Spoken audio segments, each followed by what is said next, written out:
Okay, good evening and welcome to the January 9th, 2019 meeting of Norwood's Community Preservation Committee. We've got as is always the case, we've got a full agenda. We're starting the year off. We're going probably 60 to 70 miles an hour, and we're excited to at what lies ahead. In the form of taking attendance, I'd ask Helen if you could enter and sign in, please. Helen Donahue. John Aprea. Ann Scoble. Peter Fowler. Sorry, cut you. Thank you. Cheryl Doyle. John Hall. And I'm Joe Greeley. We do have Debbie Holmwood, who's not able to join us tonight. She is accounted for and not present, so we're all accounted for or present. Rolling right into the minutes, Patrick and Paul have provided us with a goodly package of detail here. We do have in front of us the approval of minutes from December 12th, 2018. Anyone have any comments or questions on these? John? Just a few minor typos. On the second page, third paragraph, it's not the Historical Commission, it's the Historic Society. They're the ones that have a collection of materials. It's the third paragraph on page 2. Mr. Hall suggested checking with the library, and it says an Historical Commission, but it's not, it's the Historic Society. And then on page 3, in the first line of the second paragraph, St. Lot, the lot is misspelled. There's a letter substituted. Oh. And then go down 2 paragraphs, and the seller of the applicant should be the seller or the applicant.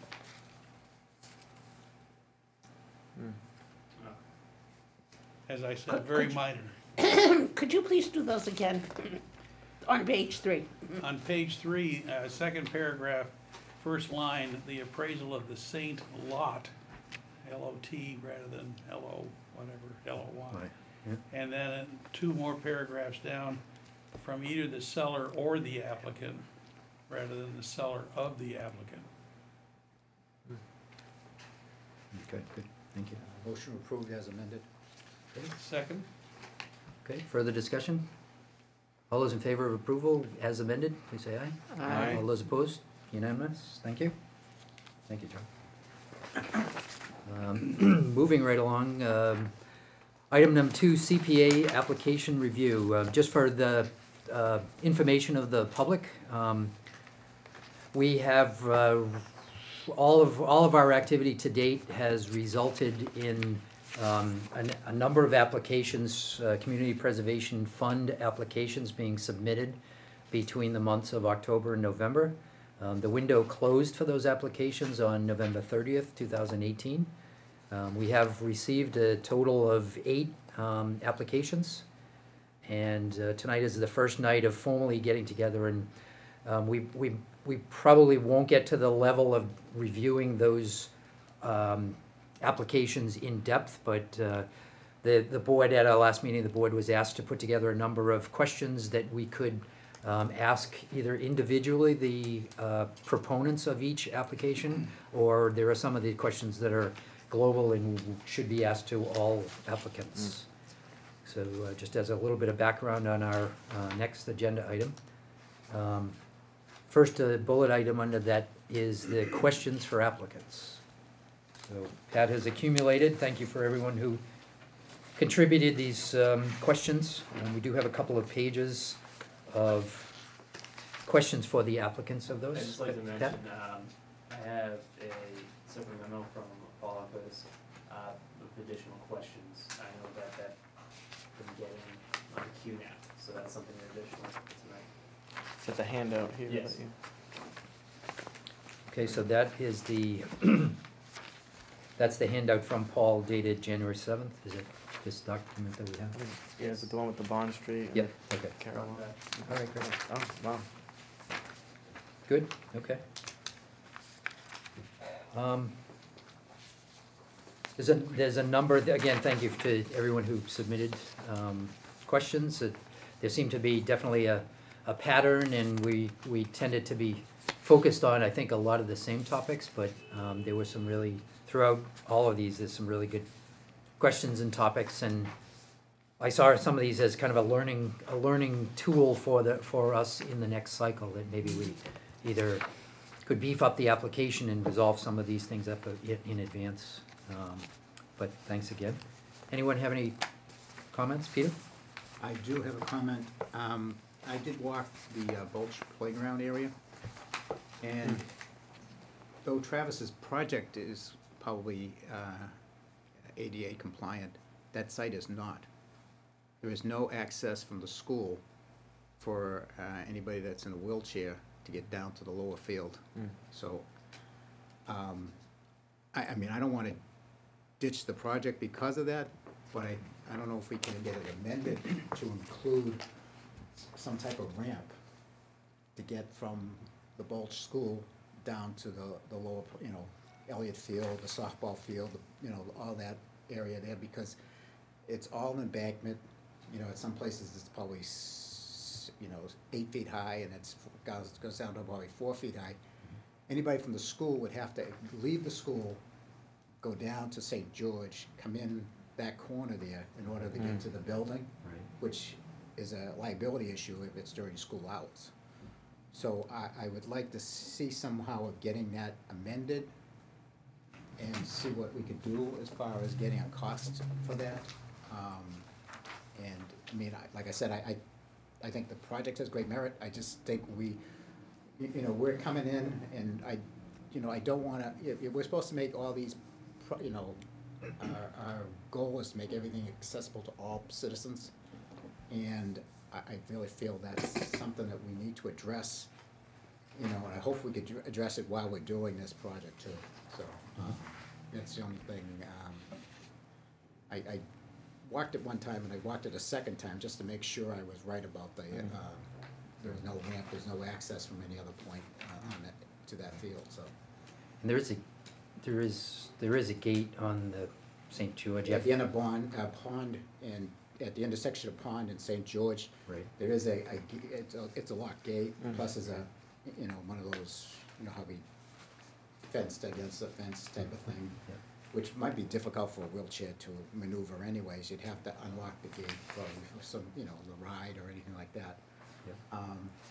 And we do have a very vibrant Challenger League, and I think that's one of the reasons they can't use that field. They use the Little League field, they use Father Max, because it's basically, off the lift, and they can roll right into the facilities as far as that goes.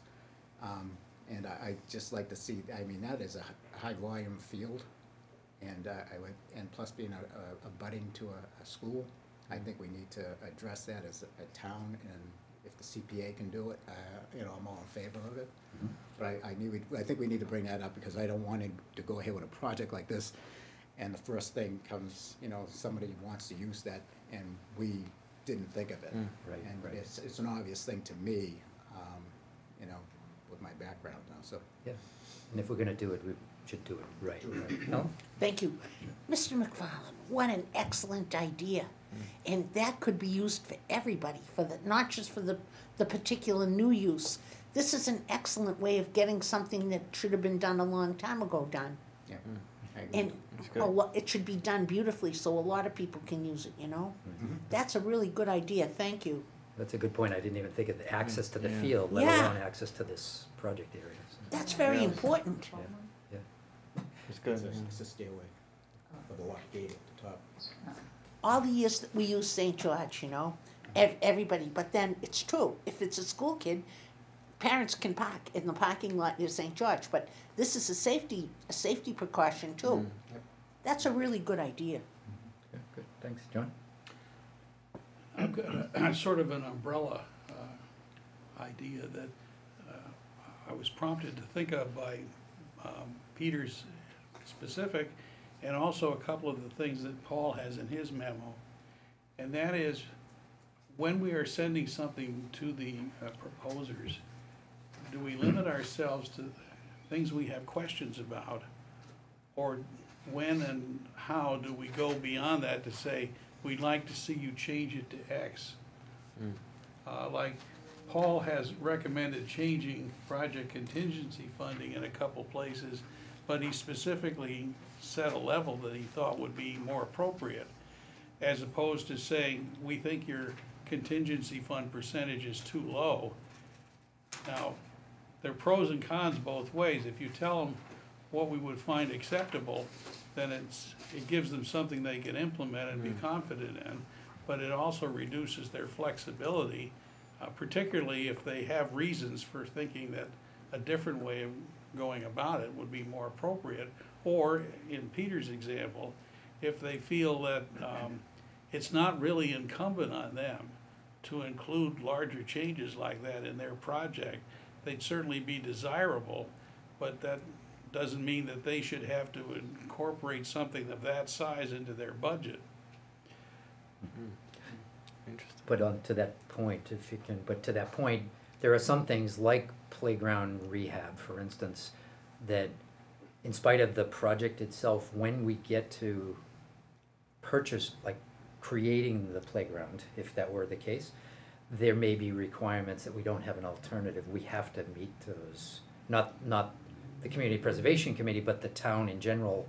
If you need to make something ADA compliant and accessible, then we wouldn't have an alternative. Which is, at that point, we'd be faced with the choice of saying, we either have to have you incorporate it into your project budget, or as with ongoing maintenance, we need you to explain how those predictable costs resulting from your project are going to be covered by the town, and that the town has, or by some other funding source, that they have committed to picking up that requirement. Right. Good point. Ellen? Thank you. I think that we have that responsibility right now, and I think that we have the right to ask the questions, and I think it's our duty to provide the guidance to what makes a better project. So there's no, in my mind, there's no question about it. That's our job. I think that's what we're here for. I don't think you and I are disagreeing at all. It's a matter of how, whether it's guidance about what needs to be addressed, or whether it's guidance about what is a satisfactory way of addressing it. And that's a continuum, if you will. But they can rely on us to provide that guidance. About what needs to be addressed, yes. That much I think everybody's on board with. Right. So it would seem a good discussion, good point. I think just looking specifically, like the Bond Street project, there's a question there. Question 3 under Bond Street, does the project include improved access to the park from the street/sidewalk?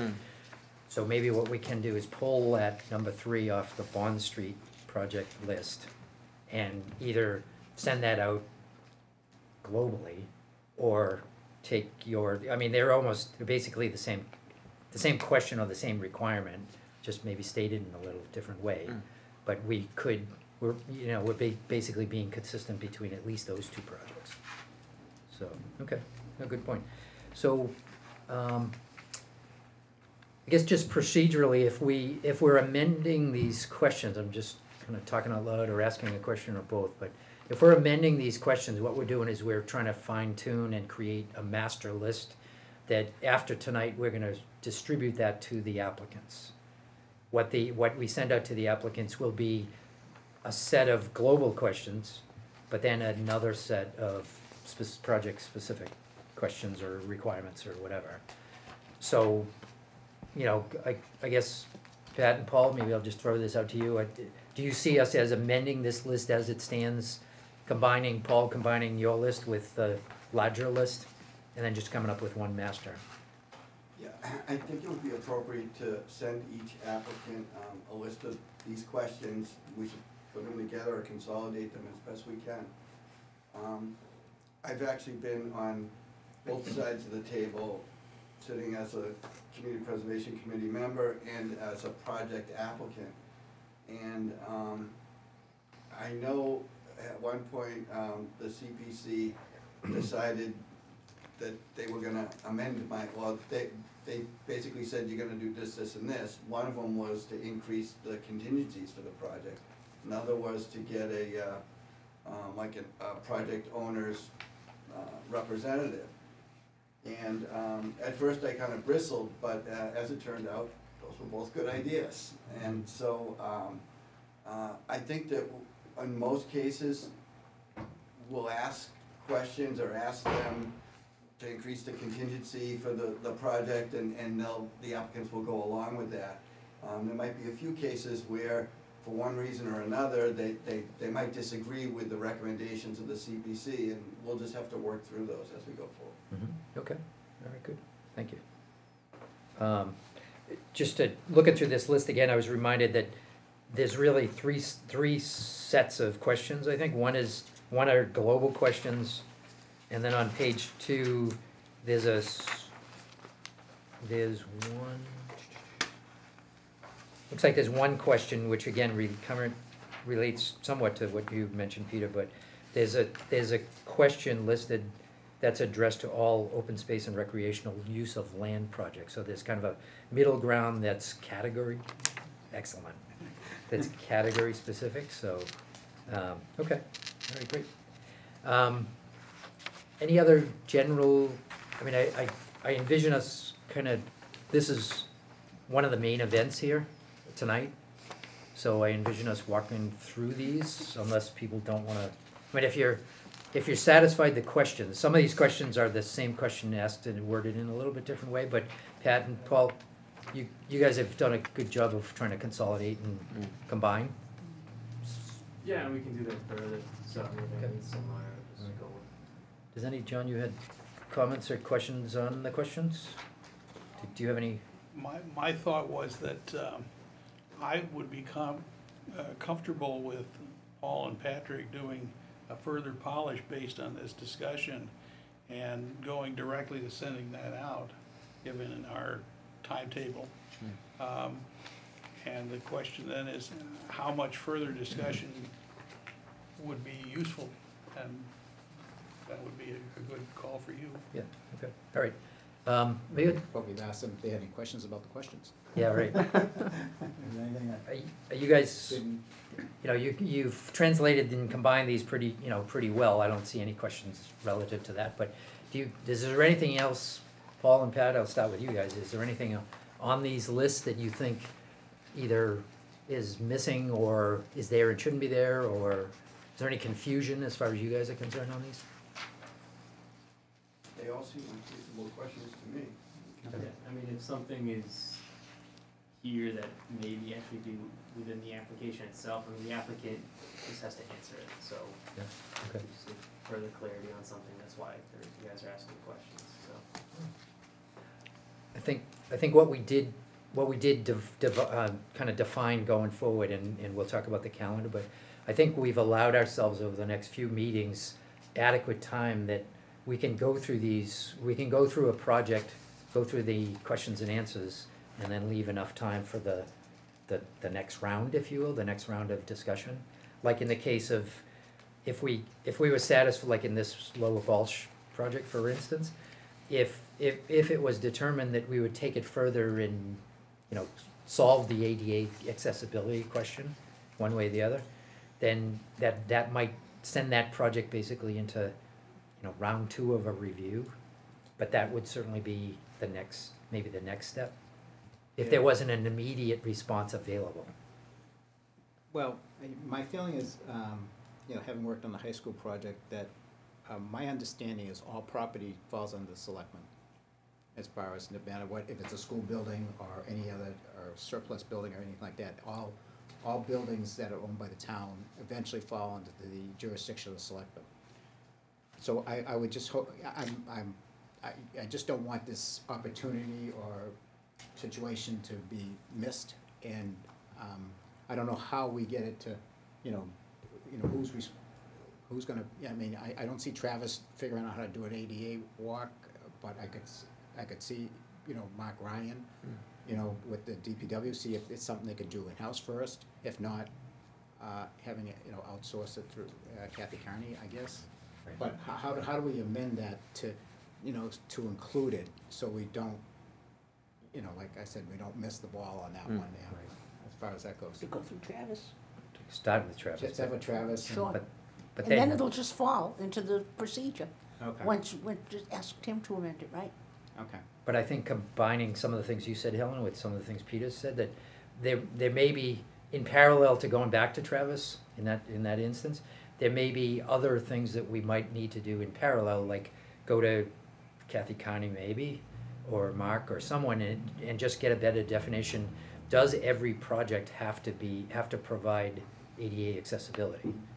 That as a kind of a global question, because if we ask Travis that question, we might get one answer, but if we ask the ADA officer on duty, I'm not quite sure townwide who that is, but if we ask that person, it might be a different answer.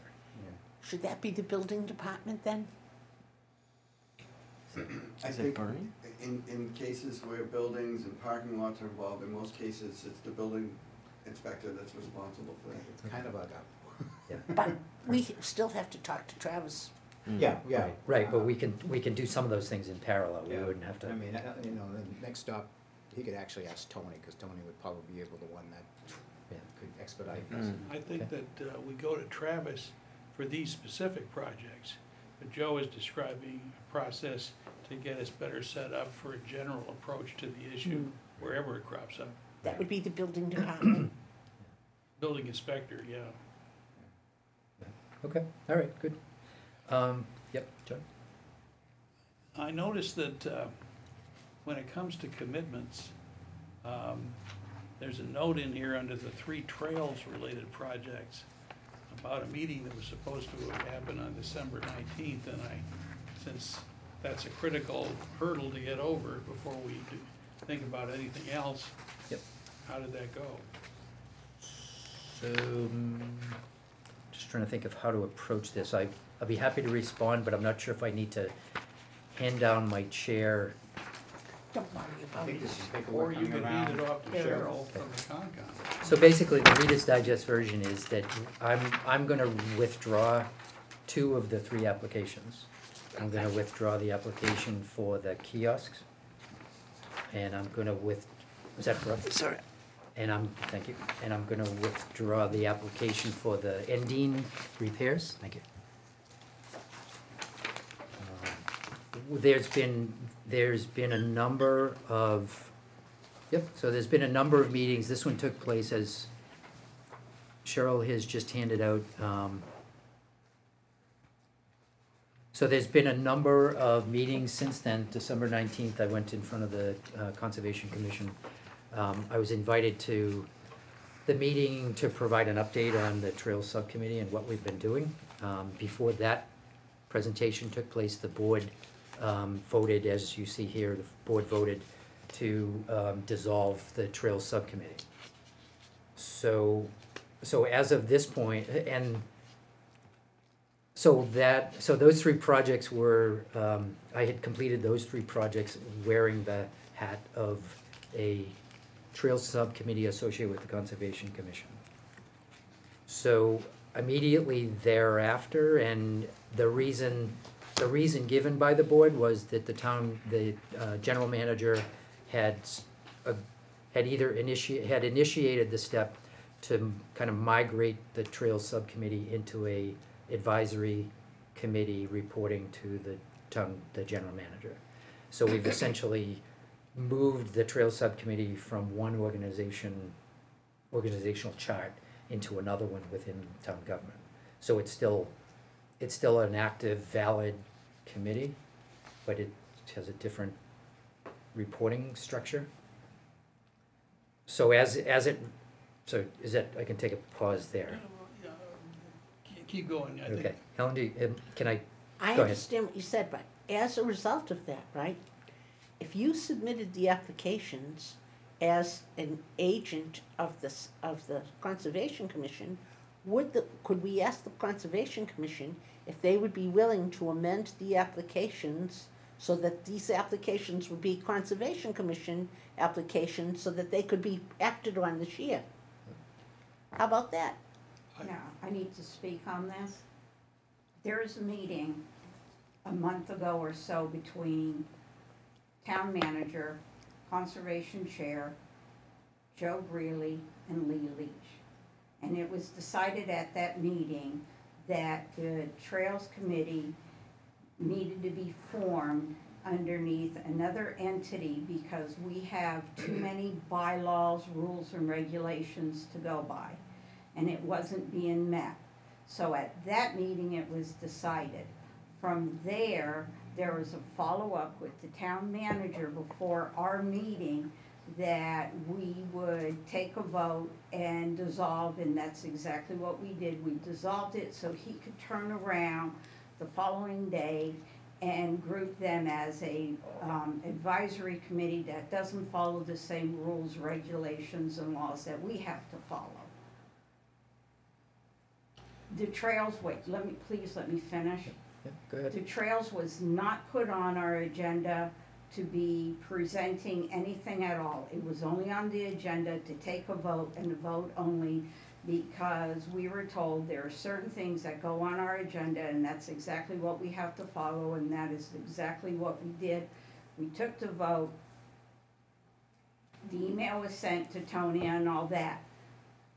The trails never came before us with these 3 projects. The commission never knew about these 3 projects. I have sat here and never missed a meeting, and I did not know about these 3 projects. So I couldn't even tell the Conservation Commission. The Conservation Commission stands, these are null and void. How And I- about this? We have a new year, and we have more knowledge, and we have, maybe the Trails Committee could submit to the Conservation and request for an appointment, and then the Trails Committee could maybe discuss it with the Conservation Commission, and maybe this would throw new light on it, and maybe the Conservation Commission would agree to amend. Maybe. I'm just gonna, just for clarification, I'm just gonna read part of what Cheryl just passed out. I read it, right. The commission has taken no action either in contemplation or support of these projects, so Right, so this would be your opportunity. I'm not, I don't want, personally, ask me all the questions you want, I'm not quite sure this is ground that, you know, I didn't wanna get into the, first of all, I'm not gonna advocate for a project at this table, for any project. No, but And this is a discussion of procedure. You're not really, you don't even have to be involved in it. Okay. It's just a procedural aspect here. Noted, thank you. John? As I see it going forward, there are a couple things that need to be changed, if they can be changed. One is that the description of who the lead party is and their affiliation needs to be modified. It could still be you, it could still be the Trails Committee, it would just be a different definition of what the Trails Committee is. It's not a subcommittee of Concom. It's an Yeah. advisory. But, It's well, an advisory committee now. sorry, More, but on November 30th, it was still a subcommittee, so. right, but we haven't completed our review process. Oh, yeah, no, and no. That's right. Any no changes question. that affect the facts need to be reflected. Okay. But to my mind, the more significant change that's needed is now that Concom is relocated from a sponsor of the project which they never had. No, no, no. Which they Never had never were. voted to Never be. were. Never were. Never presented to us, And I'm not never were. proposing that we reinstate that or try to. I'm saying they still would need to provide a commitment that land that they own can be worked on in a project. Right. And that affects, I think, 2 of the 3 projects. The trail survey seems to me to be in a gray area. And I think that early on, to that point, early on, we said regardless of the project and the home of the project, where the site would be, whoever had responsibility and ownership of that site would have to have approval for that project to proceed. Right. Yep, so that, there's no question. Peter? Though I like the merit of both of those projects, I think knowing how the situation is right now, and the timeframe that we have, I think it's wiser to go ahead with the study. You know, that's the third project that's not really affected because it's basically universal. Whatever's available, we can study whatever trails are available and all that. To me, it's better to have a plan first and then go ahead and start working on these individual projects. And I just don't think that's gonna be resolved in the time frame that we have available. So I think it'd be wiser for us, if you wanna send us a letter, Joe, to withdraw those Yep, two, I that's think what that would be I will do that. to me, it would be the wiser of the two choices. And hopefully we can, after we get the study, we can prioritize and these projects, move forward at another time. Once we have a understanding of how everything is gonna work here. I mean, everything is too new, too soon. And I feel it's a better path is to work on the study and, get the best projects going for the town at this time. Good, thank you. Sharon? The commission isn't supporting the trail study on their land because you can't just have anybody go out and decide what's on the land, and we prefer to hire our own people to go out that that are wetland scientists and that understand what can and cannot be done on the land. It's not saying that it can't be presented for other areas in town whatsoever, that's recreation or light department, but anything in regards to the commission feels it would be better served in their interest that they actually hire somebody that's wetland. John?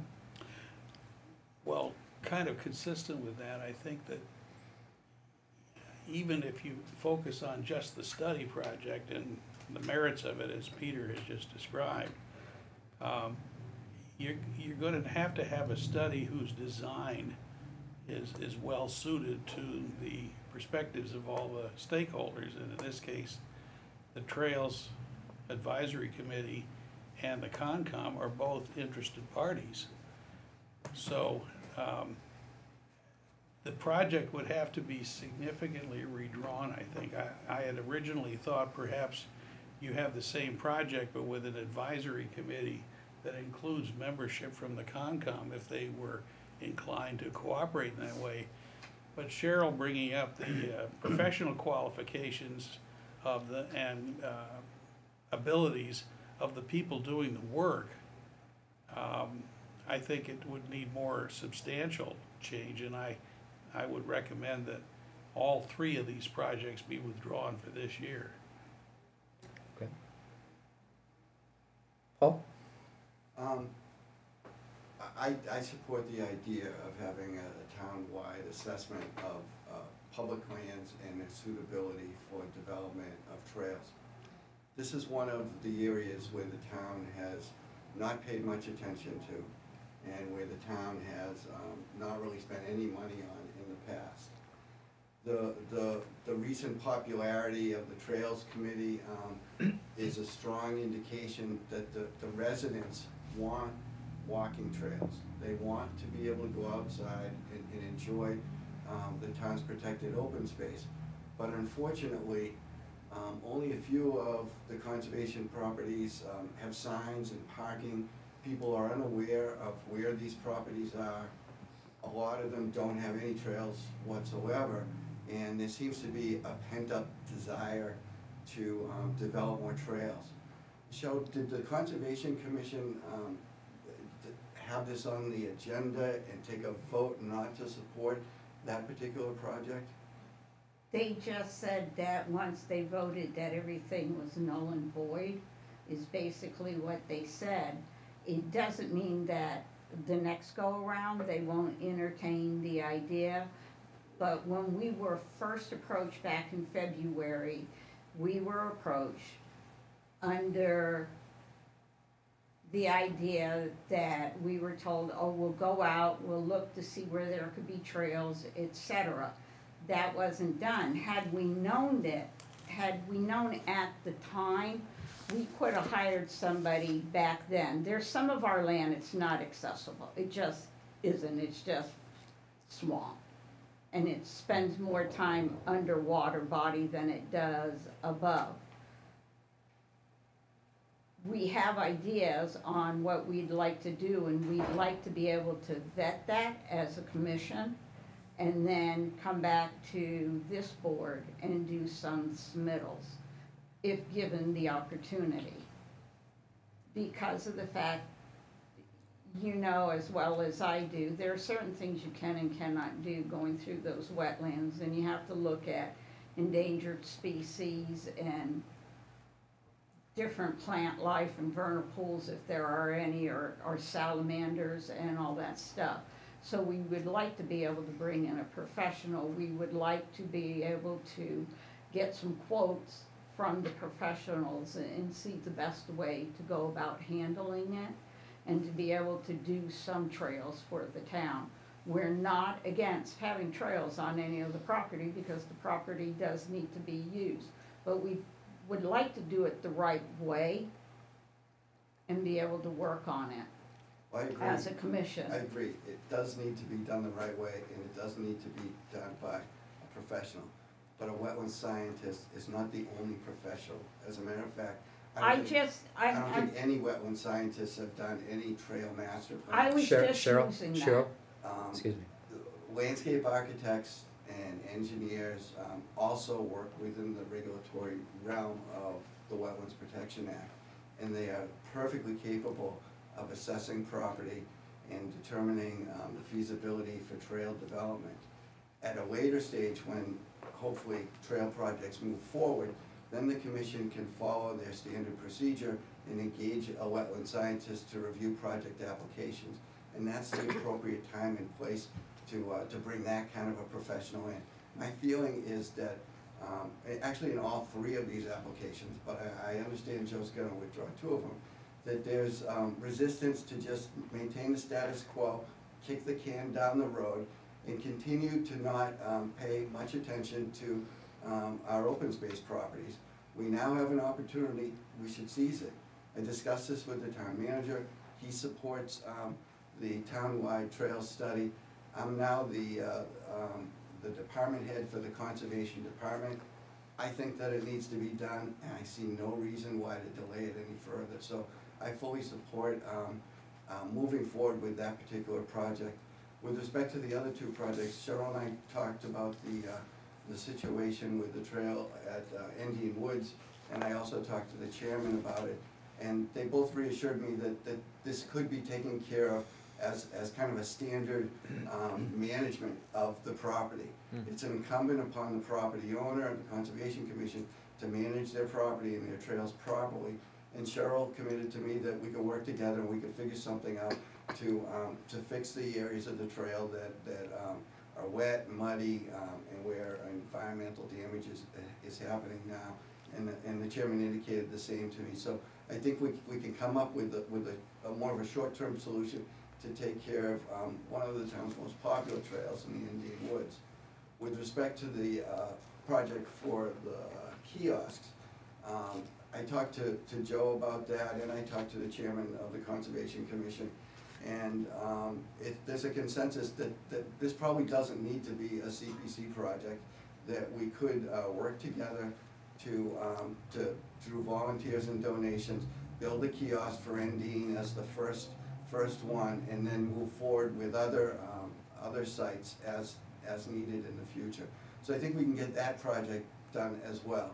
In my mind, both of these projects are standard maintenance of conservation property, and they actually shouldn't even be CPC applications. It just should be matter of course of business that the commission and their agent take care of their property, make information about what's prohibited on the property, and make trails maps and information about the trails, how long they are, and so forth, to the public, as part of what we should be doing anyway. So now that I'm responsible for managing the Conservation Department, I'm gonna work with the agent and the commission to improve how we manage our conservation lands, and improve how we go about doing that for the future.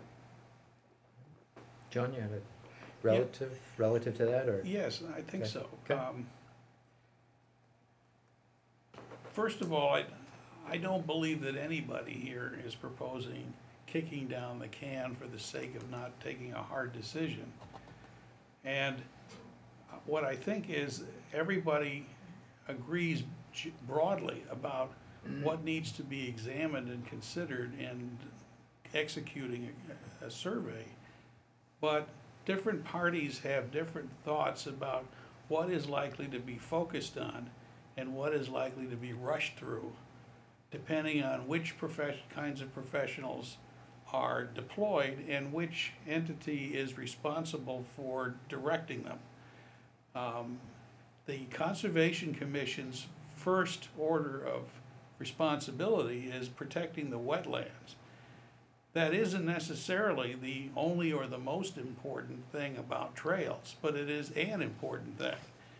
And unless they're directly involved, and I would say from the beginning, they would have valid reasons for feeling like their statutory responsibilities are not going to receive the same level of attention as they would if they were directly involved.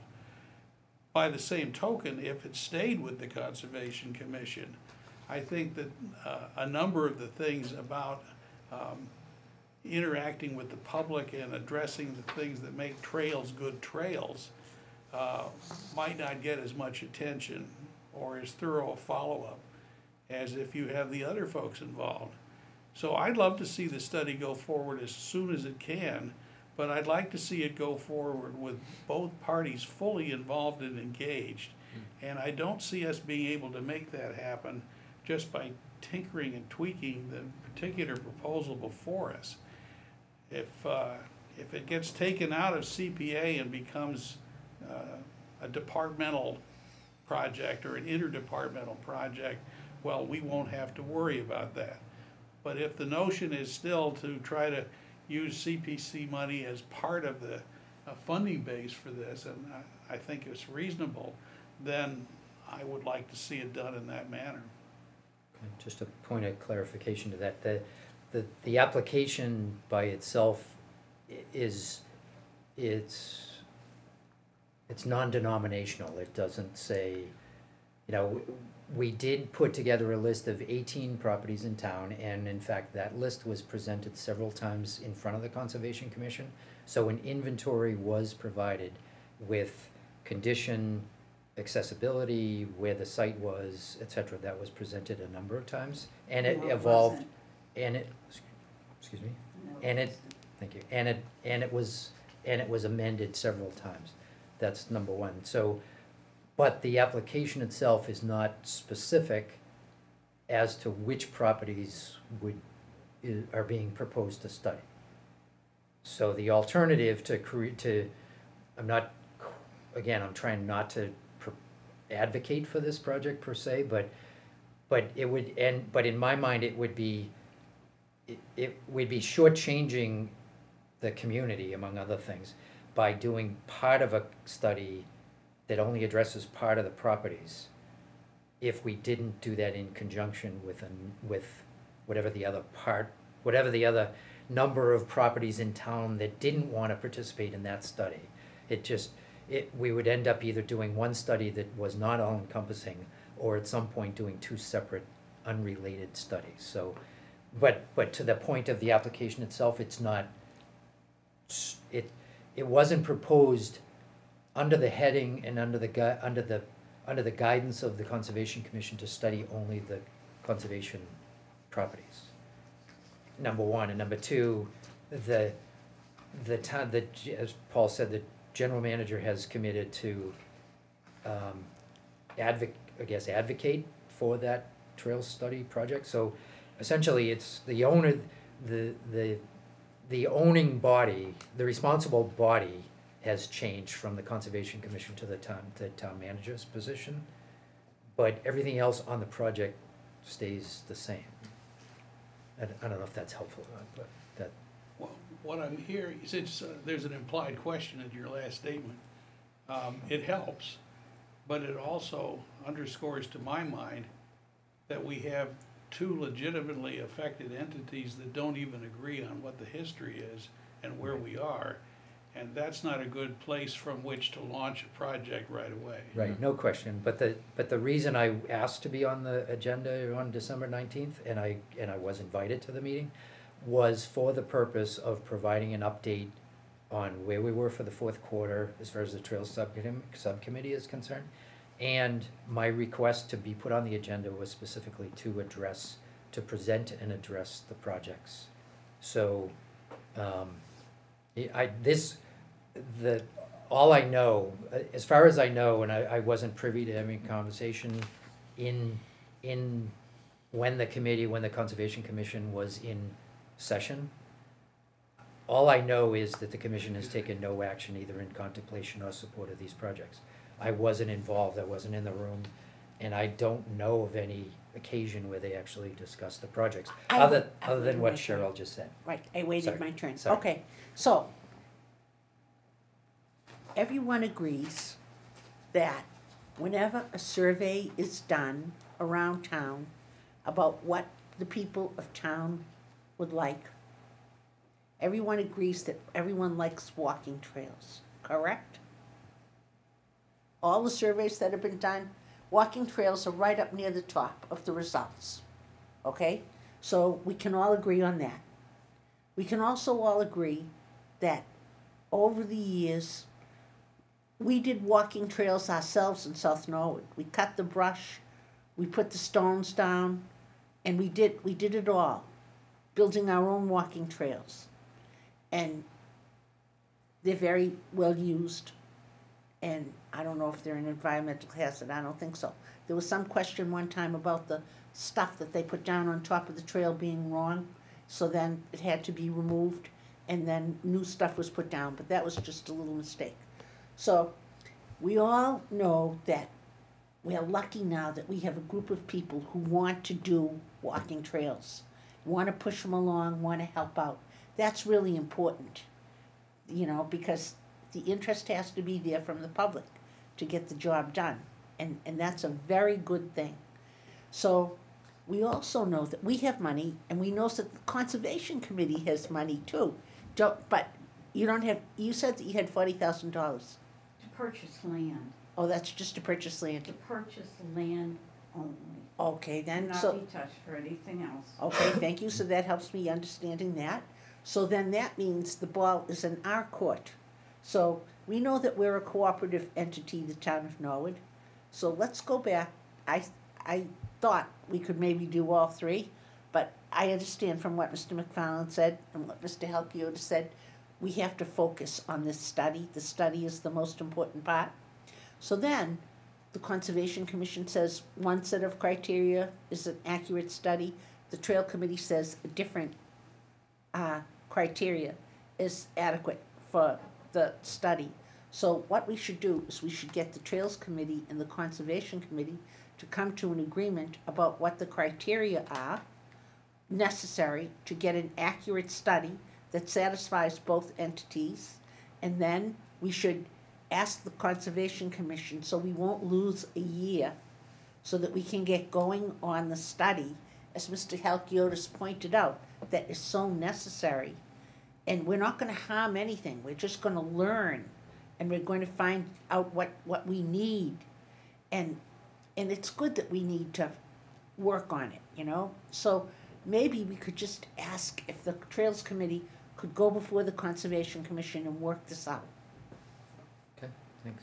Sure. Okay, I just wanna say that we didn't know anything on any of the stuff till our very last meeting, and it was actually after we voted to dissolve them. The only other time that anybody's been before us, it's always, we're not there yet, or it's a work in progress, etc. With that said, if Paul feels that he wants to direct this, then conservation has no say in it, obviously, so We need you, Jeff- Cheryl. We need you desperately. We need the No, Conservation Commission. actually, you don't, We because do. of the fact that we've been ignored and we do have rules and regulations. Can I, If you wanna go ahead and submit it and do a townwide study, do the townwide study, pick up the conservation land. Paul knows who has to be hired, the proper people to be hired to do the study. And that's all you need. That's all you need. He knows who has to be hired. okay, Peter, thank you. I think we should end the discussion on this Yep. particular question. I think we have other things to, Be glad to sign everybody up to join the Trails Advisory Group, if you're not already on it. So how are Thank- we thank gonna you. resolve this matter?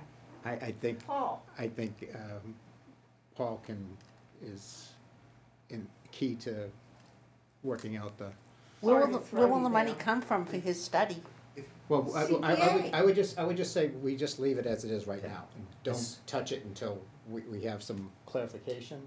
Give ourselves some time here, because Well- we're not gonna resolve anything tonight. Right, thank you. So And I think we just table it. nor did we And bring it really up. intend to get to this level of detail with any of these projects. right. I'm not trying to deflect in any way, but I understand we- it. I mean, we have a mission that tonight that we wanted to try to accomplish. We're all trying to do the best thing here, and we're all, so let's kind of just table this one for now, and we can talk about the other, we got 5 other projects right now to talk about, so I think it would be better utilization of our time right now to talk about the other projects. But can I just before we leave the trails, as it were, can I just recommend that if we have any other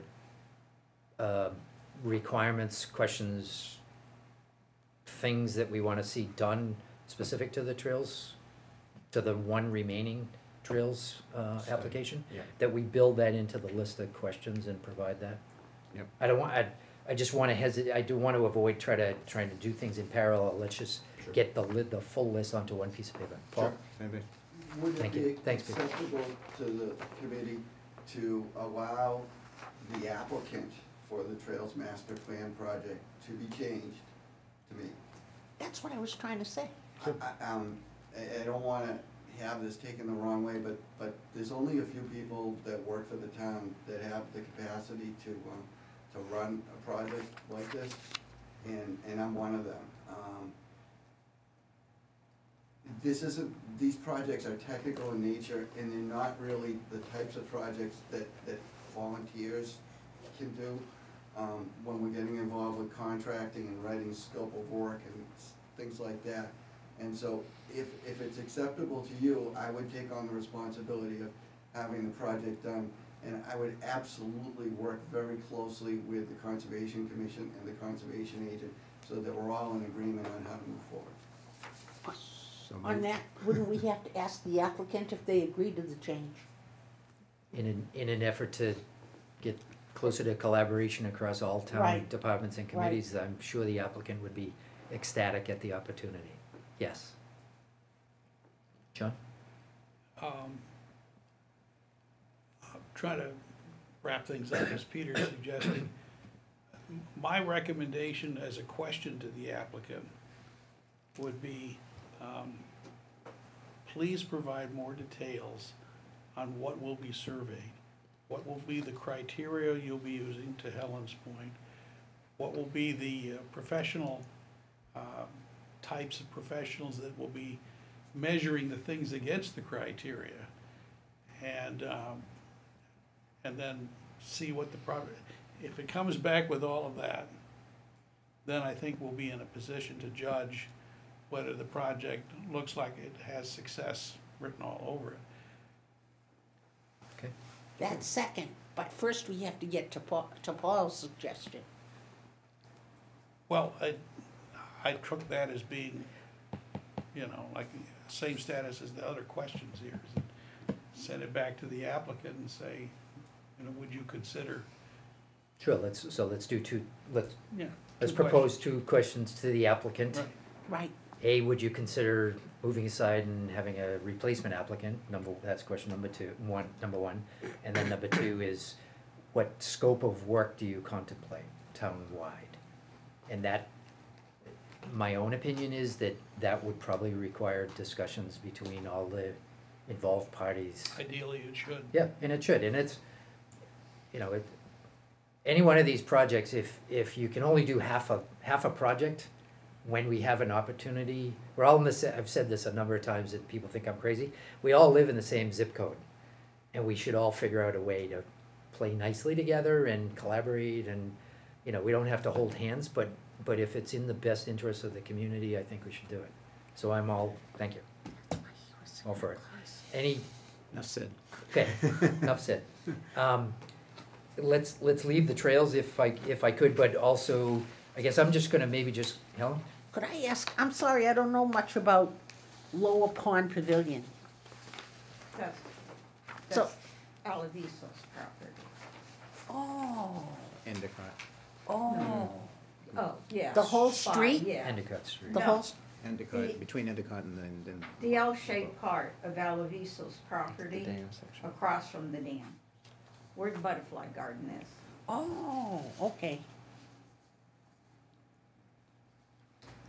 Very nice.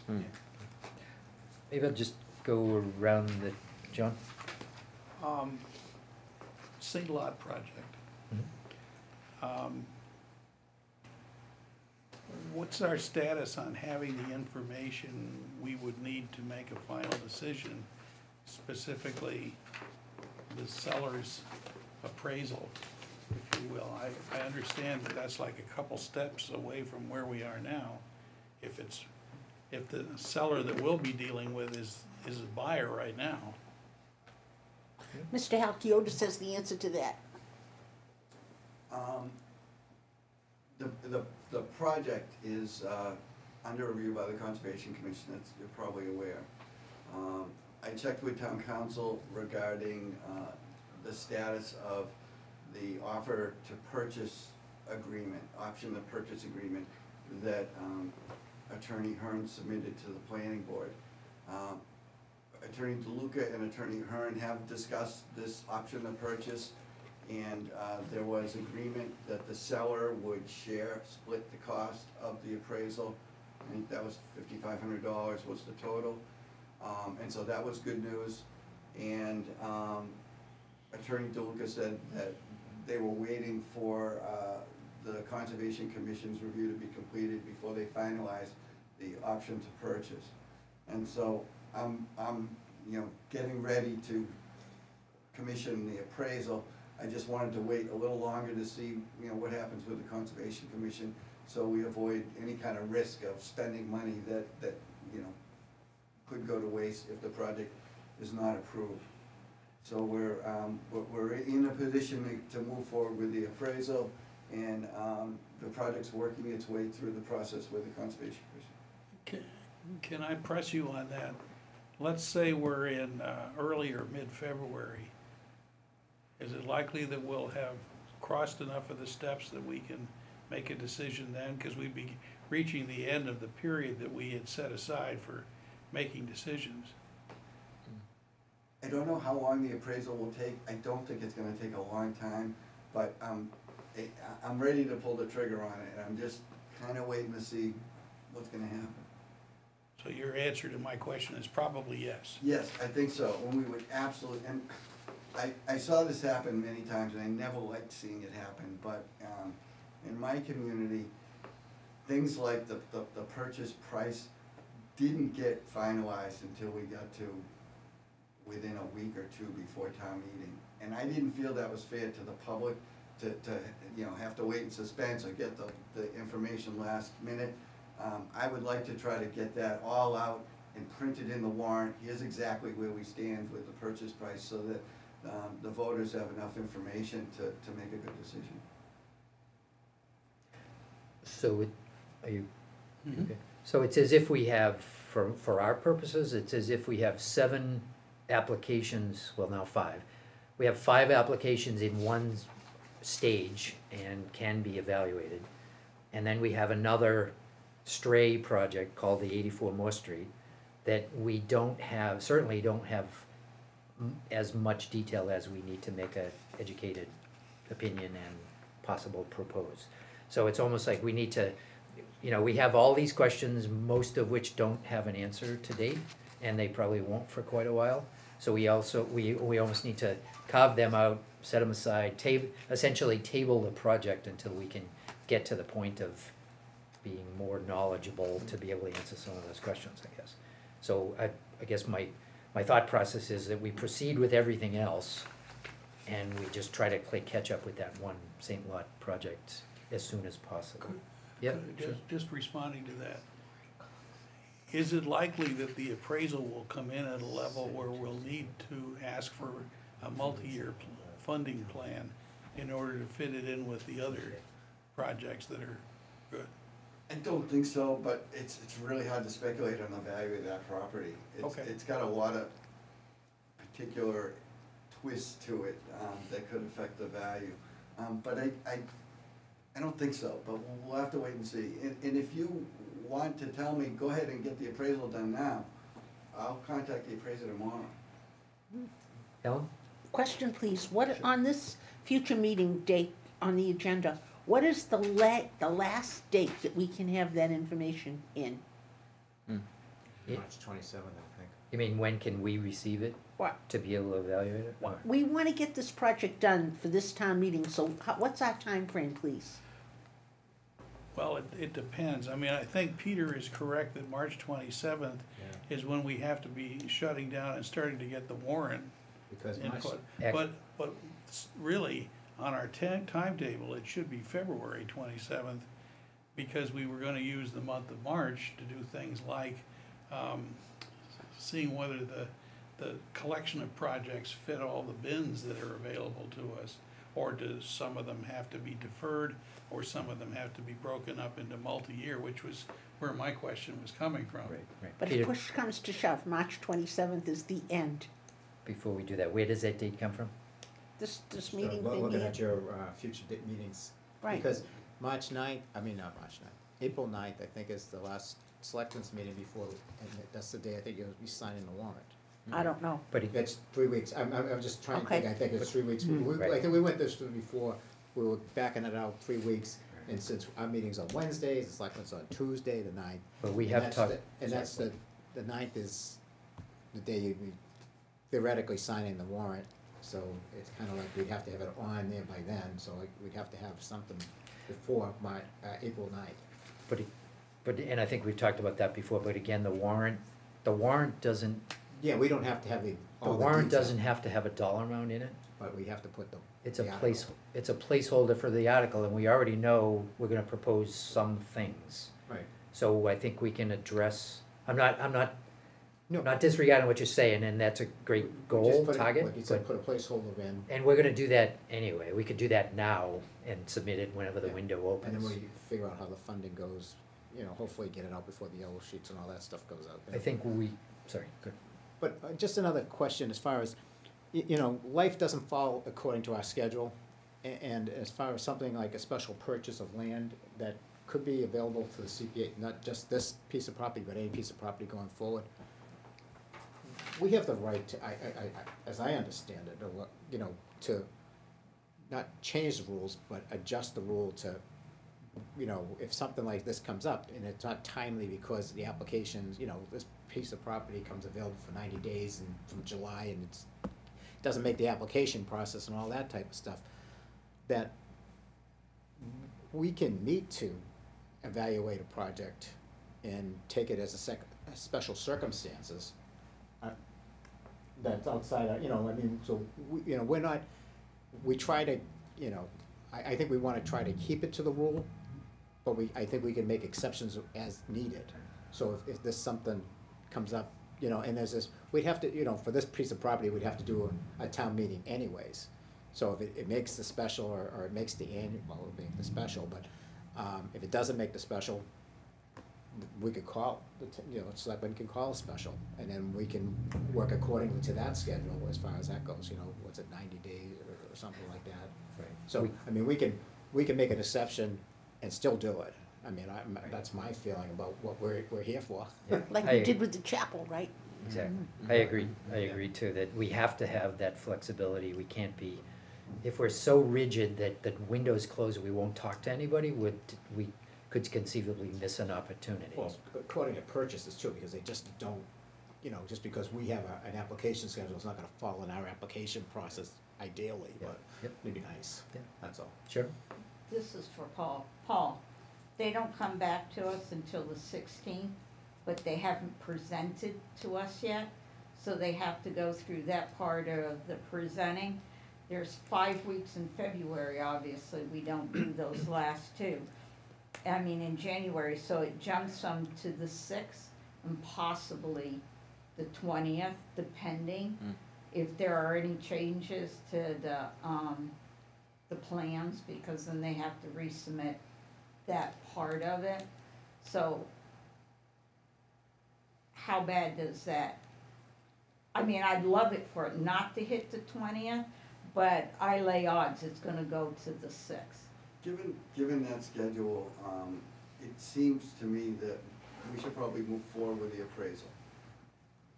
We're using admin funds for the appraisal, and you're the committee that controls this. Would someone be willing to entertain a motion to instruct me to engage the appraiser now? So move. Second. Further discussion? John? Are the actions that are pending at the Conservation Commission, could they affect the accuracy of the appraisal? No. This particular parcel is That- no longer part of the project, really. Okay, then I have no problem with the motion. We're only looking on this side of the river, not that side of the river. Gotcha. So Paul, given the discussions between lawyers, are we, he said with a smirk, do we know, we had, at our last meeting, we had agreed and voted in favor of spending up to $5,500. So do we know could be, are we still in that up to 5,500, or are we close enough to that splitting the difference, or do we know? Given the two attorneys that we all know very well, I'm confident that we will pay for half of the appraisal. But rather than change it, let's just leave it. Oh, yeah, no, I'm just trying to get a timetable. So we've got a motion duly made and seconded. We've had some further discussion. All those in favor of Aye. Aye. Aye.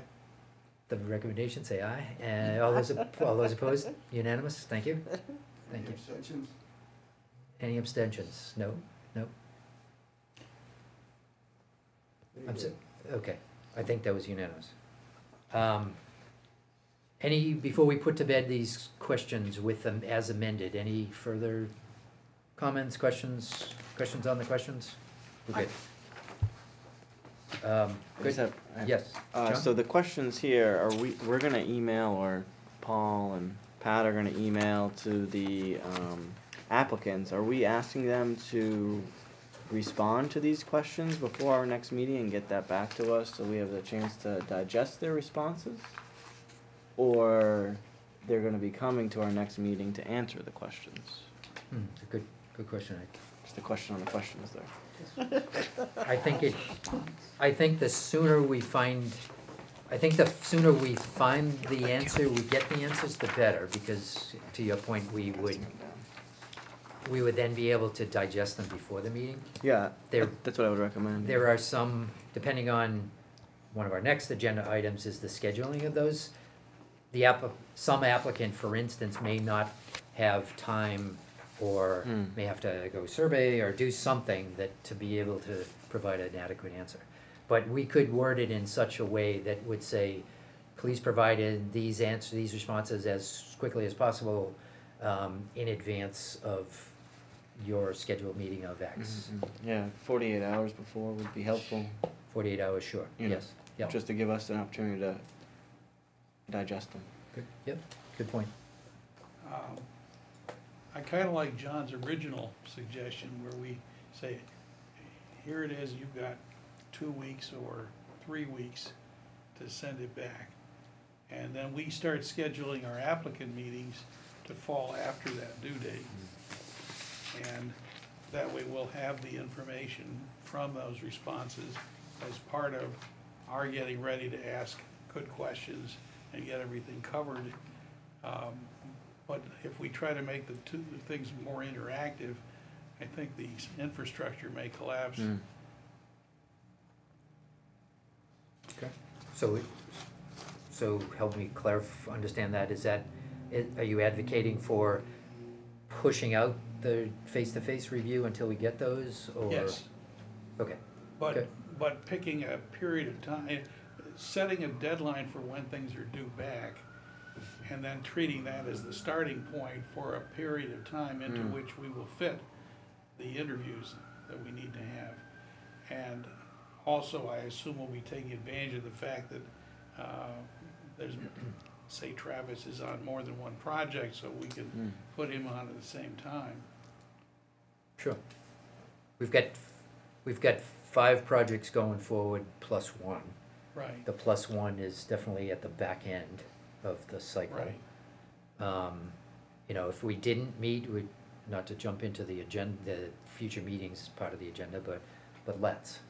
So if we say, you know, if a list goes out to each of the applicants tomorrow, let's say, then, you know, and we say, dear applicant, please provide us this, you have 2 weeks to go, 10/23, we might be able to get the first discussion going on the 23rd of January. Or maybe give them 3 weeks, and then say, we're gonna try to get everything in on the February the 13th, or if necessary, February the 27th. I'd also be open to the idea of sticking in a February the 14th, some other date the same week, that we would, so we would get everything in a compressed period. Okay. I would definitely hesitate to go On the 14th, yes. I'd hesitate to go, well, that too, but I'd hesitate to go too far because this won't be, that initial face-to-face won't be the last time we need to fine-tune things. So we need to allow some time after that first cycle to invite people back, or, you know, provide further information or whatever, so. So I conceptually, I agree, I guess I'm okay and I agree, but I don't wanna get too giving in the calendar. Because we know that March is gonna be really exciting, and we're gonna be up against it, and we'll need to dot the i's and cross the t's in a timely manner, so. Okay, all right. So without further ado, I'm gonna just ask Paul and Pat to combine and go forth and communicate. Thank you. Thank you all for contributing to the questions. I think this is a great list, and like I said at the beginning, I think we'll definitely learn a lot for the next cycle. Would it make sense when we send the questions out to the applicants to ask about their availability to come meet with us? No, I mean, it's on we set specific the dates. standard. I agree with my own opinion. I agree with Helen that we can't, if we're going out that far, it's one or the other to me. I would recommend that we not go out that far if we're gonna ask for availability. On the flip side, if we were to ask for availability, we're gonna run into scheduling problems regardless. So we could give each applicant an option of one or the other meeting, but I don't think we have It's enough not done. time. I don't think we have enough time to It's do not this. done, we can just set it up, someone can come. Okay.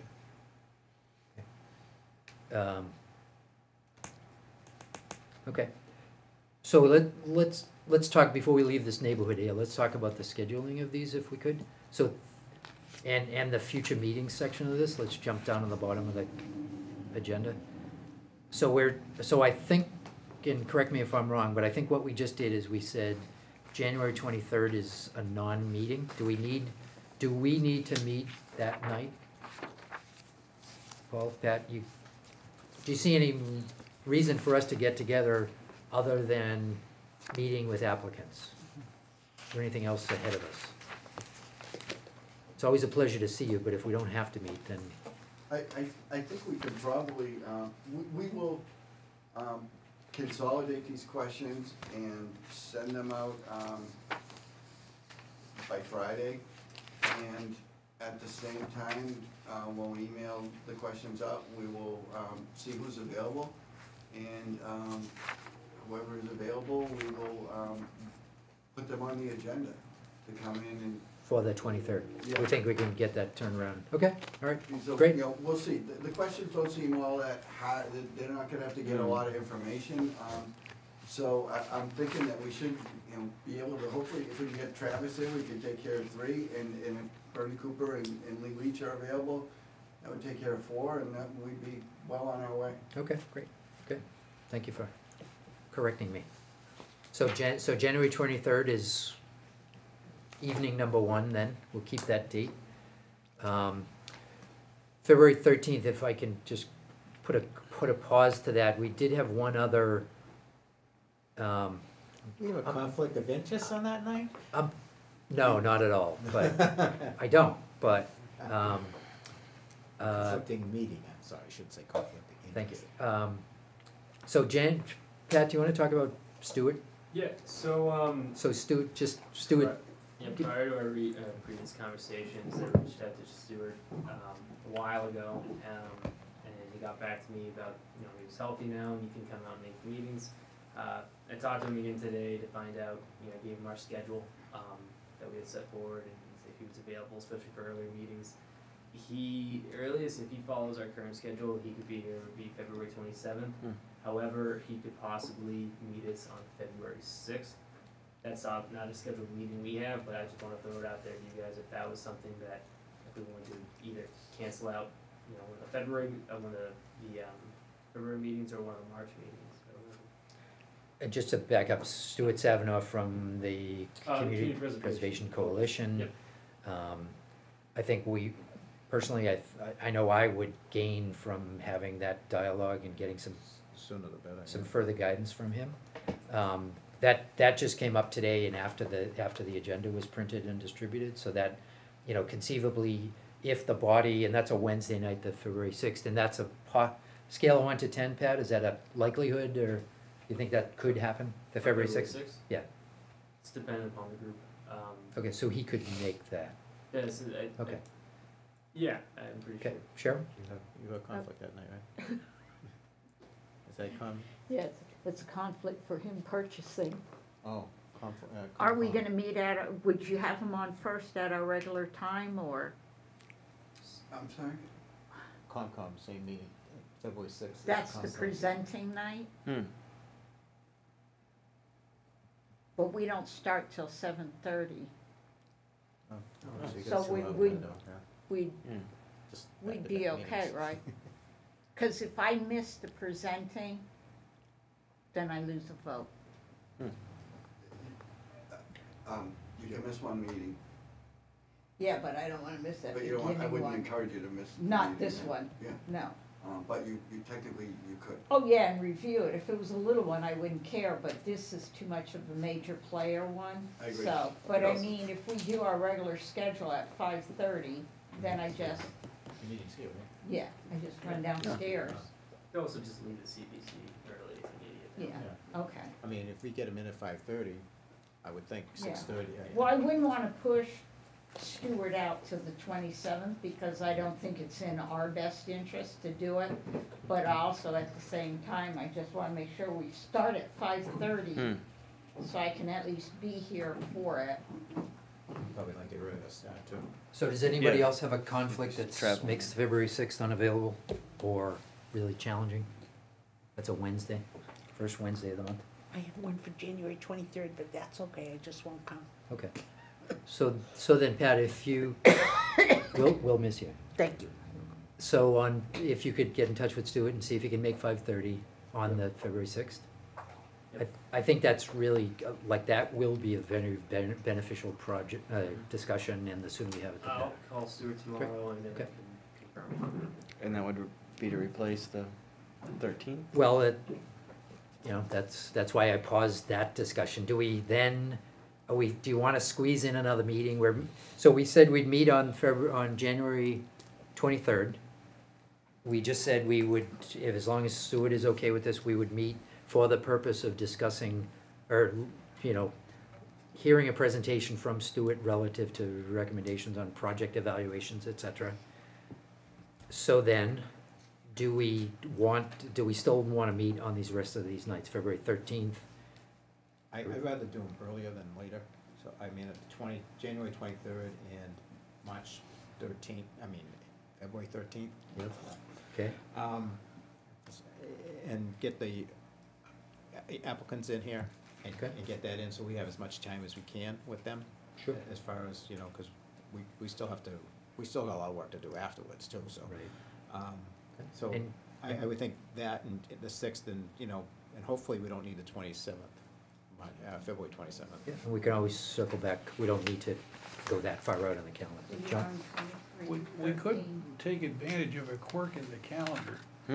Interesting. February 6th is 2 weeks, not 1 week, or from February 6th, not from February 13th. Hmm. And so we could say, every meeting is being moved up a week. February 6th to the 20th, March 6th to the 20th, Well, April. Concom's first and, the reason we're always the second Oh, Wednesday it's is because because of of Concom. Concom's first and third, right? Is that how it Never is? mind. Good idea, though. I love listening to Good quirk quirk. stories. Who would've known? Right. John came up with a course. And that Okay. other date is a vote date, so I need to be able to vote, Yeah, Yep. so let's, Yeah. let's, Okay. So we're gonna go with January 23rd. We're gonna invite, whoever, we're just gonna schedule the I 23rd. think Bernie would be able to come in with the Carolines. The 23rd and the 13th will be dedicated to project application presentations and discussions. In between there, February 6th, we're gonna invite Stuart Savinour in from the Community Code Preservation Coalition. Yeah. And we'll circle back on the future dates beyond that. Yeah. So at least we've got those first We couple have of 3 dates. hard dates Hmm. right now. Cool, great, thank you. Just as long as, and we won't meet the 6th if Stuart can't do it. Okay, so we just took care of questions for applicants, we took care of scheduling of applicant meetings theoretically, to be determined who sits on which dates, but sounds like it's good. Additional review measures, I think, additional review measures are that the evaluations of the projects, is that what this means? I threw it on there just in case Okay. you guys want to take a different approach with Okay. subcommittees. Maybe 6 weeks ago, we came up that there was a subcommittee that met and presented back to the larger body a proposed evaluation of projects. I don't know, I don't think we would be at that point yet of getting to the evaluation. I think that the discussions, my own opinion, the discussions would come first, timetable wise, and we wouldn't be scoring, ranking applications this early, like meaning the first night. That's my own, after being on the subcommittee. I don't know, John, what's your recollection of that? It's becoming more real as we Right. get further into the schedule. Isn't it though? Welcome. If we assume that we have the responses from the applicants back by the 23rd, and that we actually have meetings with them on the 23rd, then I could see it being an offline exercise for us to fill out the forms between the 23rd and the next meeting that isn't just a meeting to be briefed on something. And then we'd be ready to have that discussion. I guess it would be on the 13th of February, which would put us in good shape, I think, for the larger schedule. Okay, good. So then theoretically, and we can circle back on this on the 23rd, but on or around February 13th's meeting, either that one or the next one, we would roll right into the review and the measurement and the scoring, the initial scoring of the projects.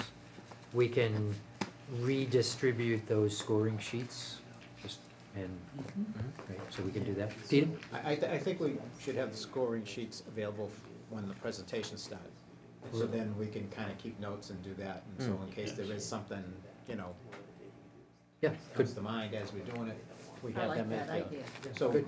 as we do it, then we, whatever we have, In You fact, score 2 or 3 projects at one time.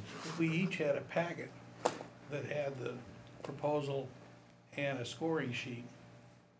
So it's our file for Right. each project. Right. We pull it out when we're sitting in the presentation, and we've got places to take notes and ask questions. Good, okay.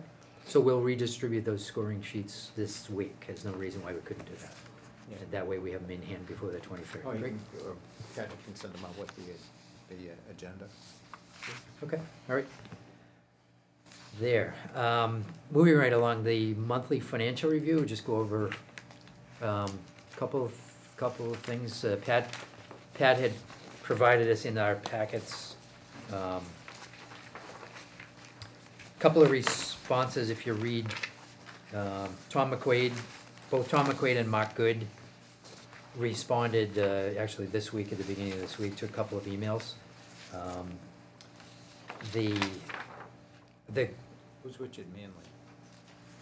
Richard Manley Oh, is that's- oh, bond, that's, bond counsel. Oh, that's not good, the email to Richard Manley. Yep, right, so that email that's addressed to Richard Manley, it's a standalone piece of paper, that really should go with Mark Good's email.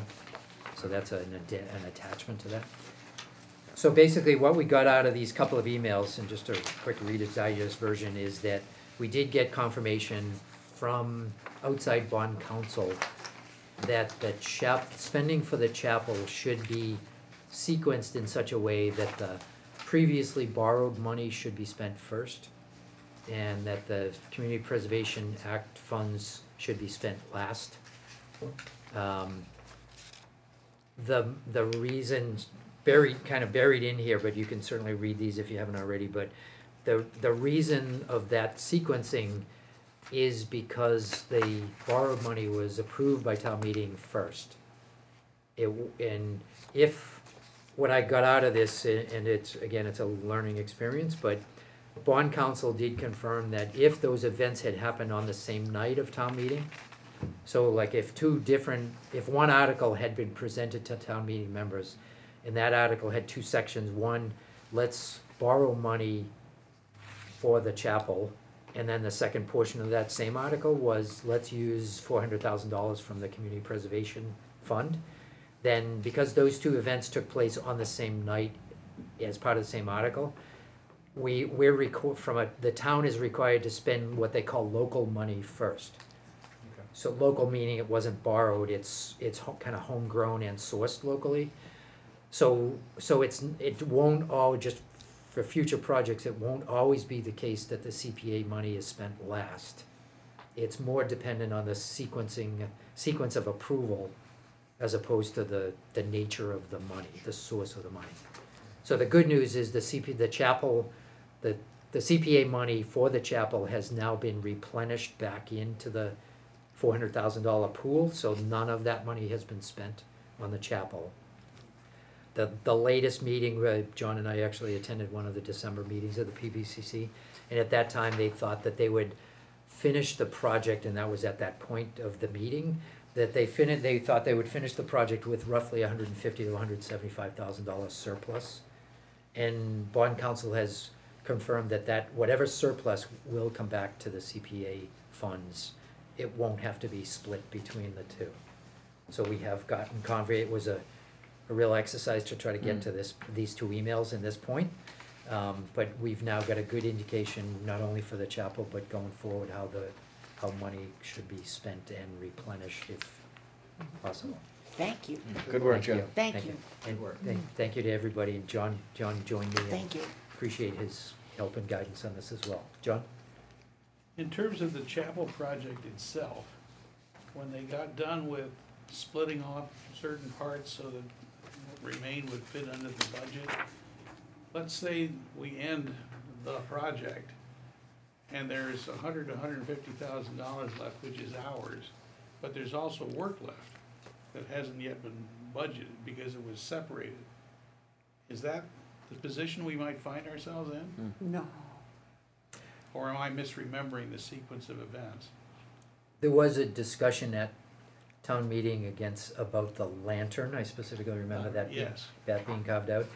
But the project will be completed when the scope of work that was approved by town meeting on that night is done. So if there's another piece that wasn't presented to town meeting and town meeting did not approve it, then that's off the table and that needs to go back to town meeting. Understood. Right. Procedurally, I understand that, but I'm thinking that if there is something, let's say it's the lantern, that is sort of in a limbo state, but here's a bunch of money that people were prepared to spend, there might be a fair degree of clamor for, well, let's get this on, approved by town meeting so we can finish the project as we originally envisioned it as a whole. Helen? Thank you. At the outset, the lantern wasn't separated from the project. So it would seem that the lantern could just be back in if we have the money. But again, you're right, but it really depends on what town meeting approved. Right. So if town meeting didn't approve the lantern, what town meeting approved that that CPA $400,000 to be spent on, did not, it wasn't approved for the purpose of the lantern because the lantern wasn't a part of the approved project. It was a part of the approved I'm just project. saying, if it weren't, then it, yeah. I think it might, in the interest of making sure that we all have the same set of facts, it might be worthwhile for someone from here and someone from the PBCC to just check what is the official status. Right. And are there any parts that ended up in limbo for funding reasons? Okay, they are, we learned that night the status of the lantern, but I guess I just went with that in the event that we hadn't voted in favor of that. But the lantern was in fact included in the project, to Helen's point, Yeah. and they're well along the way to repairing the lantern. So everything that was anticipated is underway, Okay. and given that, No hidden pieces right now. well, you never know about that, but, No hidden boxes? right, yeah, let's not bring that up. Paul? I think going forward with projects, the committee's gonna wanna have, periodic status reports from the applicants about how the projects are going. In this scenario, I think the PBCC was the applicant, and I think it would be perfectly reasonable for the CPC to invite someone to come to a meeting in February and just, brief the committee and answer questions. Yep, good. Nice idea. Good point, and Jerry Hopcroft, if you remember Jerry before May 2018's town meeting, Jerry came to one of our meetings He did. and presented the whole chapel concept to us. But yes, you're right, whether that's once a month or depending on the duration of the project, I guess, but yeah, we could certainly have that two-way street conduit discussion. Well, Paul Good was point. suggesting in February, and I'm thinking, could we add that on to the same night that has Stewart? Could somebody ask if he's available? Yeah, we could certainly do that. It wouldn't have to be Jerry, but Jerry, I think, is closest to the umbrella knowledge of the project, so. I'm just thinking Okay. that Yep. the other meeting scheduled for February, the other two meetings are really loaded right now. Okay, yep, good point, we'll send them a request, and whoever they wanna send, they could send, but sure, we'll do that, Mhm. good point. Where were we? So that's any further discussion on the chapel, we're good? The other part of this discussion, these two emails, there's two other documents in this packet. The first of which is a landscape Excel file that Tom McQuaid has supplied. There's been a lot of, I won't call them missteps, but there's been a lot of activity that now needs to be backed up. We need to back up and repost a lot of the financial transactions. So what Tom has presented here is a picture of what when the dust settles, what things will look like, once all those adjustments have been made.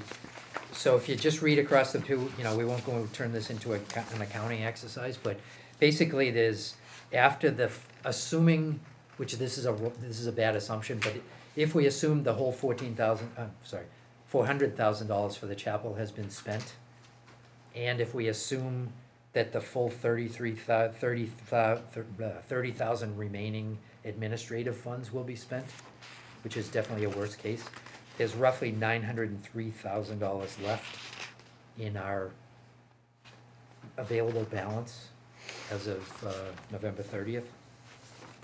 I asked you where that shows. Yep, Yeah. it doesn't, and that's, Oh, all right. sorry. Just make sure I didn't. If you add, you could certainly do this, but the 590,000, the first column is, All the things in parentheses? all the things in parentheses are available balances, so the 590,000, the 66,000, 121,000, 121,000, some of the small bank interest and surcharge interest. And again, if when I say that $903,000 figure, that's the accumulation of all those negative balances, but assuming that all of the 400,000 and assuming all of the 30,000 will be spent, which it's not. Since you do the math, what was that number again, 930? 903. 903. And that's on the very conservative side, so if we get 150 back from the chapel, and if we don't spend, I don't know, $20,000 out of the admin bucket, then there's another 420, so that's 1.3 million, $1,050,000, I'll say, $1,050,000, rough. So Tom has presented this document as a snapshot outside of the town-wide financial system, because further transactions have to be made. His own little spreadsheet. I'm sorry? His own spreadsheet. His own spreadsheet, yes. So just a snapshot of, so it's roughly, we anticipate having $1,050,000 roughly available going into town meeting for next year, plus the FY '20 receipts. We'll get a new round of receipts in 2020. And that'll be roughly, No, we should November of 2019. I'm sorry? This November, we should be getting it. Oh, for fiscal, you're talking about the fiscal The year? fiscal Oh, the year. fiscal year, okay, Yeah. I'm sorry. So there's another round of an annual receipt, so. I was thinking calendar year, not fiscal year. So roughly, if you look at in the first column, there's about 5 rows down, it says FY 2018 receipts, 598,000. Everybody see that? And then if you slide down just a bit and over to the right, there's a value of $112,000, $112,908. State match. That's the state match. So at the very least, and the annual receipt will be above that because of Prop 2.5 increases. But annually going forward, we'll see revenues of roughly $710,000 roughly going forward. Maybe we should build a junior high school. Yeah, I Yeah, think maybe. we talk about junior. With the emphasis on junior. That'd be small. So that's, again, it's just ballpark. but- Actually, 1112 is a 2-year figure. Yep, First you're and right. second Good. year, so Yep, it'll be good. 56. Yep, actually. good point. Yep. So Yeah. it's that $598,000, let's call it 600 for rounding purposes. A little bit less than what you said. Yeah. 660 maybe? Yep, right, so roughly 660. And that will continue to increase as Prop 2.5 increases go up. John? The total funding request we got on our submitted applications is on the sheet from Patrick at 488,000 and change. And then if we take out the 2 trail studies that are being withdrawn, that's 80,000 out, so it's just over 400,000. Some of the questions, I think, are gonna push some of those budgets up a bit, cause they're raising the contingency percentages. So maybe, worst case scenario, it goes from 400 to 500,000. It won't go that high, but so my older question was, is it likely that the, St. Lot purchase is gonna be over 500,000? That's a good I question. didn't answer the question before, and I don't wanna speculate. Would it be more than $500,000? Probably not. that's the level of certainty that I was hoping for. What is the current assessed value? I forgot it. Is it 300, I think that the 330,000 the currently? assessment does not carve out that single parcel. It's- Right. The bus lot is included with the assessment, That's- which makes it more complicated to figure it out. The assessment includes the other side of the river too. It includes The the, other side I might be think a so. separate I parcel. I think it separate does. Yeah. But I think that- it's the 17. But that's helpful because it suggests that there's a ceiling which is lower than 330,000, which is a lot lower than 500,000. So I was a math major, I think that means we're okay. I wasn't. Right. Cheryl? I just have a question. When we go to evaluate all these projects and that, are we going to vote what's going to be paid outright and what will be borrowed? Yes. That'll be part of what that's our charge to present to town meeting. It's a recommendation for the funds to be spent in this, in whatever specific way we think is best. Okay. And then it's up to town meeting to decide yay or nay. So town meeting can just vote us all down? If They can- so they can what? desire. If they're feeling cranky, yes. Yes, they can. And but they could do that with everything before them.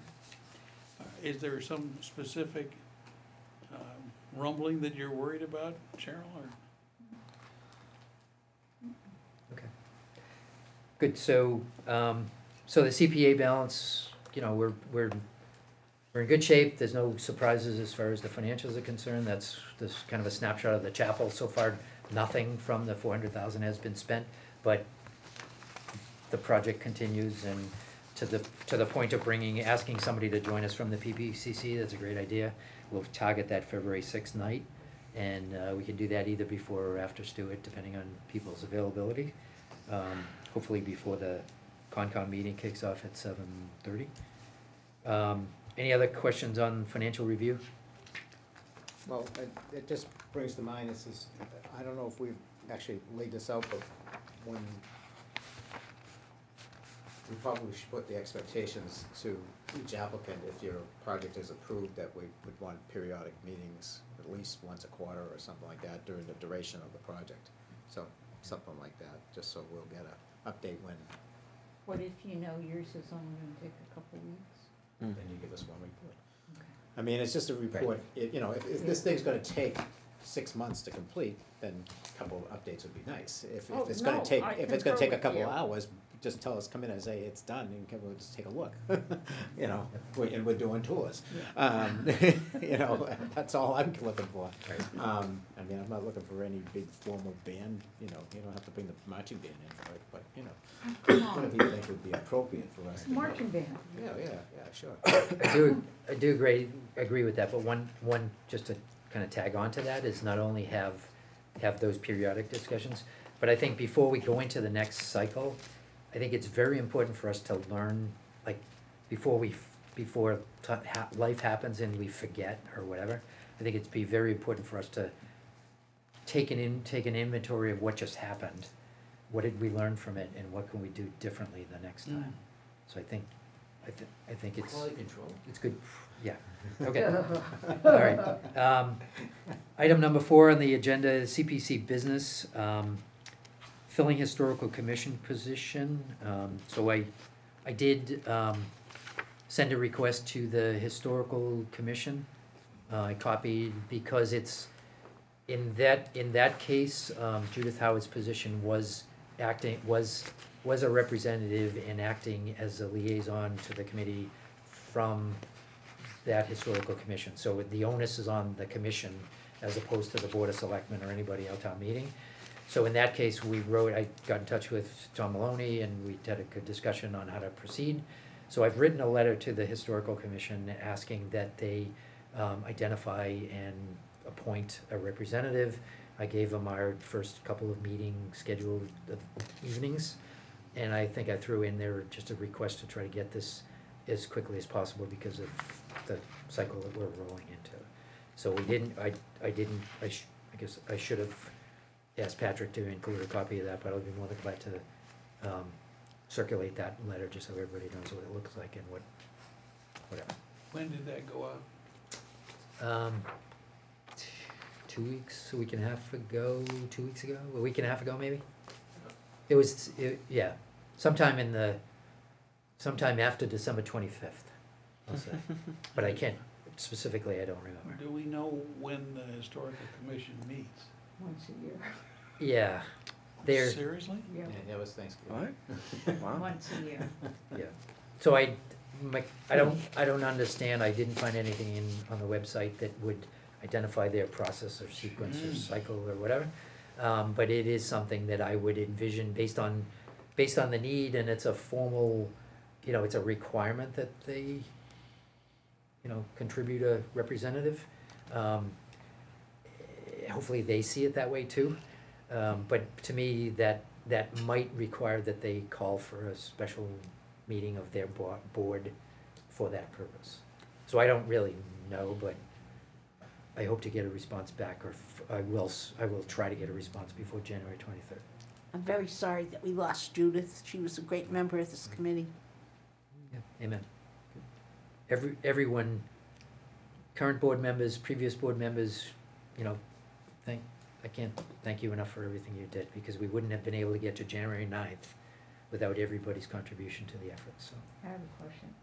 yes. What happens if on that board nobody wants to do it? Hmm.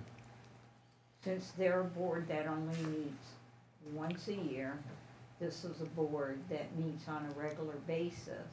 What, Only 7 people too, right? how many? 7? Yeah, think so. so what if there's a what if? It Any, would seem that the selectmen would probably have to fill it. Well, anything could happen, but it's actually it's spelled out in the bylaw Yeah. as to the makeup of our committee. Oh, I know that, that's what I said, what So, if, what and- would happen then? and there's no leeway in the bylaw. It's either that representative or there's no option B, there's no alternative.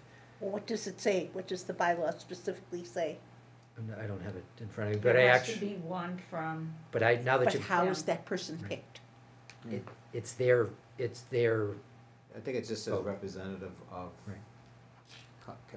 Conservation Commission, the Housing Authority, and it just says one from those particular boards, and then it says 4 at-large members appointed by the selectmen. and now that we're talking about this, just point of clarification, but when I sent the request, I actually attached a copy of the bylaw, just so to Yeah. refresh them. That's what I remember on the bylaw. Is this a great question for Stuart? John? I was gonna say what Helen just said, that if we're still in that position when he arrives, find out if any other towns have been in this position with respect to any of their department representatives and how they dealt with it. But my other comment was, those of us who went to meet with the Historic Commission when we were promoting the CPA, they've got a lot of people there who are full of energy, experience, and I think we will not wind up in the position that you were concerned about. that's good to hear. Anything could happen. The fact that they don't have scheduled meetings doesn't mean that they can't schedule a meeting. So I think, and that certainly, we're all in the same zip code. I think everybody's excited and ready to contribute in any way possible, so. Okay, final remarks, anyone? Motion to adjourn. Ann, do you have a final? No, I, Sorry, Ann. tonight gave, Joe my resignation. Oh, I have copy, and we do have someone standing in the wings after talking, about replacements of things, so I think it should go hopefully seamlessly, and, where you need, have all these meetings. It's a bad time, I know, for everyone with all these meetings scheduled, but I'm sure, excuse me, Paul, this is for you, and Patrick, this is for you, and then these can go around the table. Well, thank you, Ann. You're welcome. Thanks, Ann. Patrick, okay, Thank you. maybe there's one. I have. Joe has one. Here's one. Oh, there's one, yeah. Thank you. Well, Ann, And if you read, I'm not good at ad-libbing, but I really have enjoyed, even though my expertise can't compare to either any of yours. I've enjoyed meeting a lot of you. I've never met you before, Peter, Cheryl, John, Helen and John I've met, and Joe. But at this stage of my life, I feel nights aren't the best time. And I've been on for a year and a half. And, like I say, you've accomplished so much. I can't believe how much has been accomplished. But that's it. Well, And- we certainly appreciate your contribution, and as one of the founding members of the Community Preservation Committee, we appreciate everything that you've done, so thank you. And when you and I first became friends was over 40 years ago, the Norwood Democratic Town Committee. We were supporting all these candidates, Morris, Donahue for governor, and that's how far back we go. But we appreciate you being here at the beginning, because the beginning is the hardest part, and your input and your guidance and the foundation is appreciated so much. And now you can you can be proud of what you've helped start here, Ann. Thank you very much, and thank you also for all of the years of work on the Housing Authority. That's you've helped so many people, hundreds of people on the Housing Authority. And Well, we needed that I input picked about up my housing. papers again today, so. Yeah, Good, great, that's great. good. That's great. That's good. If I could. Sure, John. Right from the beginning, it's been my feeling that the housing was one of the 4 areas that was the hardest challenge for this group. It was not like the others in any respect. And I have felt much more comfortable knowing that someone with your experience and Right. insight was guiding us in this area, things like the needs assessment and such. So I want to add my personal thanks for what you did to help get us to this point. Thank you, sir. Because you did it so rationally and so intelligently. That's the calmly, you know? It was a nice break from the rest of us. There you go. Thanks, I think. You will be missed. Well, It's been a pleasure. I'm Thank you. sure, you started with, wonderful results, really. I mean, and all the things that you bring up that you have to have, and, astounding, I've never, It's so unusual to work on a committee where there is money. All the other committees that ever This year, moved. yes. Yeah, I've never been on a committee before where we had money. We always had to scrounge around and scurry for the money, Yep, Been there. and we appreciate it. Thank you for all your Oh, presence and thank your you. hard work and thank just you. just your I've enjoyed, the and knowledge that you brought to Patrick, the you're table. great. Thank you. Wow. Thank you. Proud to Yeah. have you. Good. Without further ado, Cheryl, I think you said something. Yeah. Made a motion to adjourn. Second, Okay, all those in favor, all those opposed? Aye. Unanimous, thank you. Thank you all.